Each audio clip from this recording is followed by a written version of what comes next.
A teen's brain developing with every word spoken, each task completed, and the myriads of thoughts that race through their mind. These create the person that can be the next senator trying to help the community, doctor that finds a cure for cancer, or activist fighting for what they believe in. For some, they never get past high school. They break down due to the immense levels of stress that a teen who wants to succeed encounters each and every day. Stress is an omnipresent, inevitable part of being a teenager, between essays, book reports, AP exams, and college decisions. I think that managing stress, you have to kind of come at it from a two-part perspective. I think that families at home need to help students identify, this is what it feels like when you're stressed. This is what you can do to alleviate stress. These are some things that you can do to prevent stress. I think that, your family unit needs to come together, and hopefully mom and or dad are helping their kids, from whatever age they start displaying stressed out symptoms all the way through, teenage years. I mean, as parents, we need to help our kids identify what stresses them out, how to deal with it. But I think that sometimes our teachers in schools are kind of on the front line. I mean, sometimes we see students more at school than even parents do at home at times.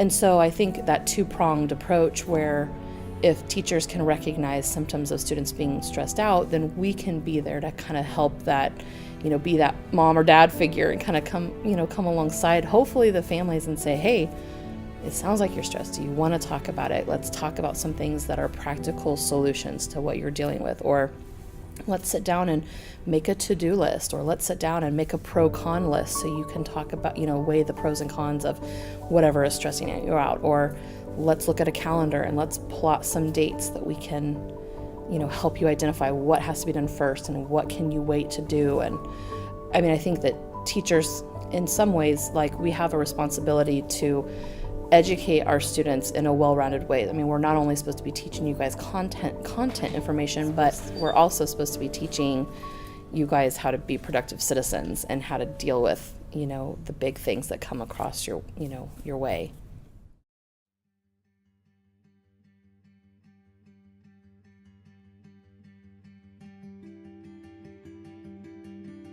I would say the best way to cope with stress is through really supportive friends and family to kind of support you and get you through whatever you're stressed about, and also to just give yourself some you time. I know I'm getting stressed when I start getting kind of irritated.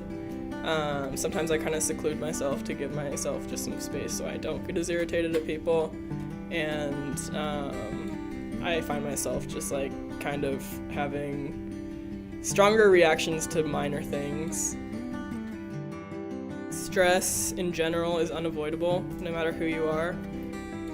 So in a sense, you should learn how to deal with it on your own, but also I think school is such a big thing in a young person's life, and it's something that gives so much stress to students that schools should start recognizing it more and giving more for students to fall back on when they are stressed. So I think the most important thing that adults can do is just listen. And sometimes just that, letting students know that you're there for them, that you're listening, that you're not judging, that you're just there, to be a support, is sometimes a stress reliever, just in that.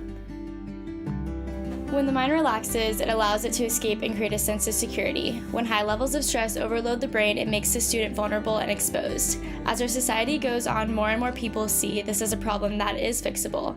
In the future, the stress put on our teens will be less as a country sees the consequences of the current generation. But always remember, you are loved.